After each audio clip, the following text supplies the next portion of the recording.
Hello students, welcome to my SM Studio YouTube channel. আজি মই BA second semester philosophy question paper kan solution kori dim.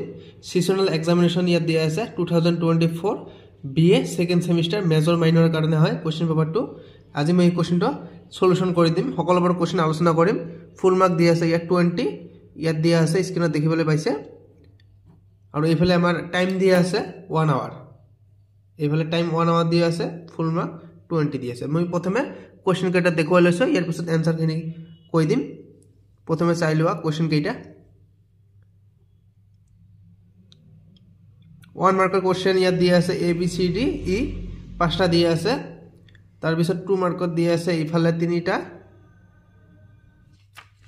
আৰু ইফালে চাৰিটা দিয়া আছে টোটাল আমাৰ 7টা দিয়া আছে আমাক মাত্ৰ 5টা লিখিব লাগিব আৰু 5 মাৰ্কৰ কিমানটা দিয়া আছে এটা লিখিব লাগিব ইয়াত চাৰিটা দি আছে দিকোনো এটা লিখিলে হৈ গল মই গোটেইখিনি উত্তৰ দি দিম ইয়াত চাৰিটাৰ উত্তৰ দি দিম আৰু 2 মাৰ্কৰ যি 7টা কোশ্চেন আছিল 7টা কোশ্চেনৰ आंसर মই দি দিম মাত্ৰ 5টা লিখিলে হৈ গল ইয়াত দি আছে 5টা উত্তৰ দিয়া তো গোটেইখিনি উত্তৰ মই দি দিম মাজতে মই এটা অনুগ্ৰহ কৰিছো কোনোবাই যদি চেনেলটো সাবস্ক্ৰাইব কৰা নাই তেনেহলে সাবস্ক্ৰাইব কৰিব ভিডিওটো লাইক কৰিব আৰু কমেন্ট কৰিবলৈ নাপাহৰিব কিয়নো এই চেনেলটোত মই এডুকেশনাল ভিডিও আলোচনা কৰিম তো প্ৰথম কোশ্চেন কি দিয়া আছে ইয়াত নাম্বাৰ 1 দি আছে তলৰ প্ৰশ্নৰ উত্তৰ দিয়ে आंसर the following questions এই নাম্বার কি দিছে এই নাম্বার কোশ্চেন কি দিছে what is the source of the knowledge according to Sophit সকলৰ মতে জ্ঞানৰ উৎস কি তো ইয়াতে ইংলিশ মিডিয়াম এসএস মিডিয়াম বহুত দি আছে আপোনাক যোনটো লাগে লৈ ললে হল ঠিক আছে ইংলিশ মিডিয়ামটো পঢ়িম আমি প্ৰথমতে according to the Sophist perception and experience are the primary sources of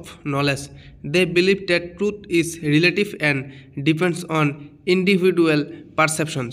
আৰু এছএমএছ মিডিয়ামত আমাৰ দিয়া আছে সফিষ্ট সকলৰ মতে জ্ঞানৰ উৎস হৈছে অনুভৱ আৰু অভিজ্ঞতা তেওঁলোকৰ মতে সত্য সাপেক্ষিক আৰু ব্যক্তিগত ধাৰণাৰ ওপৰত নিৰ্ভৰ কৰে বি নম্বৰ কোশ্চেন দিছে what is the meaning of the Greek term whole Greek শব্দ হোলৰ অৰ্থ কি তো ইয়াৰ উত্তৰ হৈছে আমাৰ ইংলিশ মিডিয়ামত দিয়া আছে the Greek term hyle means matter or substance in Aristotle's philosophy it refers to the material case or the underlying substance of thing আৰু এছএমএছ মিডিয়ামত আমাৰ দিয়া আছে গ্ৰীক শব্দ হোলৰ অৰ্থ হৈছে পদাৰ্থ বা দ্ৰব্য এৰিষ্টটলৰ দৰ্শনত ই পদাৰ্থ কাৰণ বা বস্তুৰ মৌলিক উপাদান বুজায় কোশ্চেন নম্বৰ সি দি আছে name any two important dialogues of Plato প্লেটোৰ দুখন গুৰুত্বপূৰ্ণ সংলাপৰ নাম লিখা তো ইয়াৰ উত্তৰ হৈছে এৰিষ্টটলৰ দুটা গুৰুত্বপূৰ্ণ সংলাপ হৈছে ইংলিশ মিডিয়ামত দিয়া আছে দ্য ৰিপাব্লিক আৰু 2 নম্বৰ দিয়া আছে দ্য সিম্পোজিয়াম আৰু এছএমএছ মিডিয়ামত দিয়া আছে গণৰাজ্য আৰু আলোচনা চক্ৰ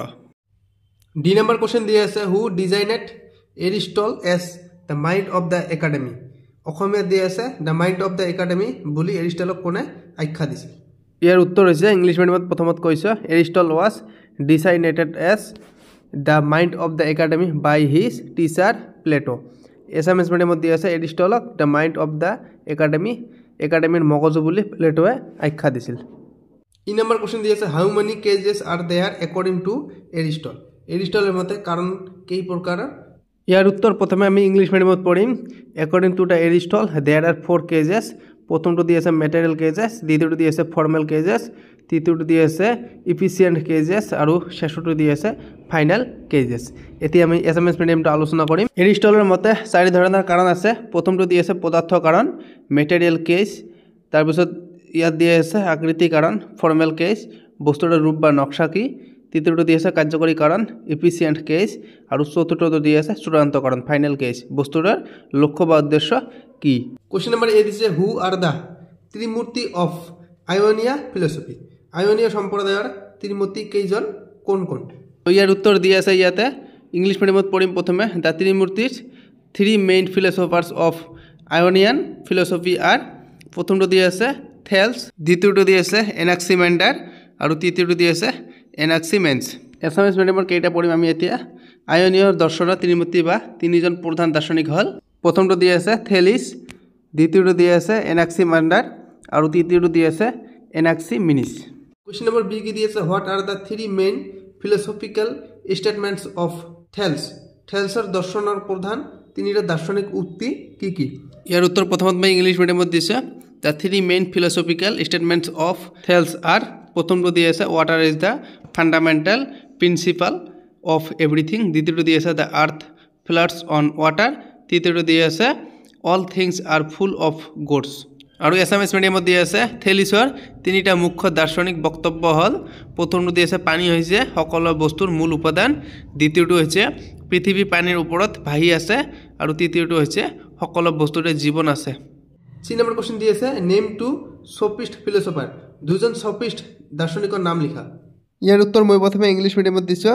two well known sophist philosophers are number 1 দি আছে Protagoras known for the statement man is the measure of all things, আৰু দ্বিতীয়টো দি আছে গাৰ্গিয়াছ believed that nothing exists and even if it did it could not be known। ইয়াৰ পিছত D number question কি দি আছে? D number question দি আছে প্লেটোৰ ৰচনাৱলী কিয় dialog বুলি কোৱা হৈছিল? why Plato's works are called dialogues।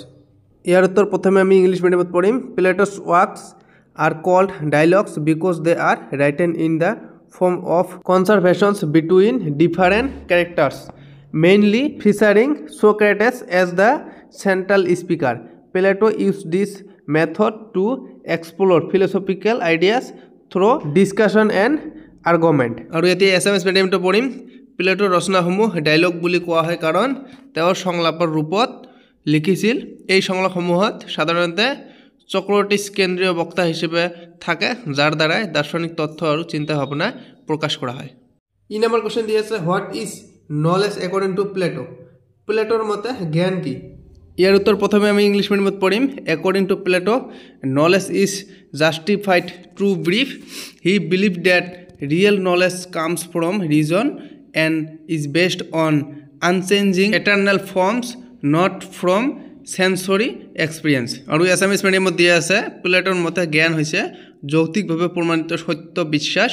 তেওঁ বিশ্বাস কৰিছিল যে বাস্তৱ জ্ঞান ইন্দ্ৰিয়ৰ অভিজ্ঞতাৰ পৰা নহয়, বৰঞ্চ শাশ্বত আৰু অনিত্য ৰূপৰ ওপৰত ভিত্তি কৰি আহে।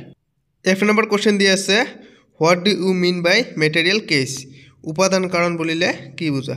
ইয়াৰ উত্তৰ প্ৰথমে আমি ইংলিছ মিডিয়ামত পঢ়িম। Material cause refers to the substance or matter from which a thing is made. According to Aristotle, it is one of the 4 cases that explain why things exist. For example, the material cases of a wooden table is wood. আৰু এছামিজ মিডিয়ামত দিয়া আছে উপাদান কাৰণ বুজায় কোনো বস্তু তৈয়াৰ হোৱাৰ মূল পদাৰ্থ। এৰিষ্টটলৰ মতে বস্তুবোৰ কিয় অস্তিত্বশীল সেইটো বুজিবলৈ ই 4টা কাৰণৰ অন্যতম। উদাহৰণস্বৰূপে কাঠৰ টেবুলৰ উপাদানৰ কাৰণ হৈছে কাঠ। জি নম্বৰ কোৱেশ্চন দি আছে নেম টু বুকস বাই এৰিষ্টটল, এৰিষ্টটলৰ 2টা কিতাপৰ নাম লিখা। প্ৰথমটো দিয়া আছে অধিবিদ্যা আৰু দ্বিতীয়টো দিয়া আছে নৈতিকতা নিকোমাখিও। ইয়াৰ পিছৰ কোৱেশ্চনবোৰৰ উত্তৰ লাগিলে কমেণ্ট কৰিব, মই PDF পঠাই দিম।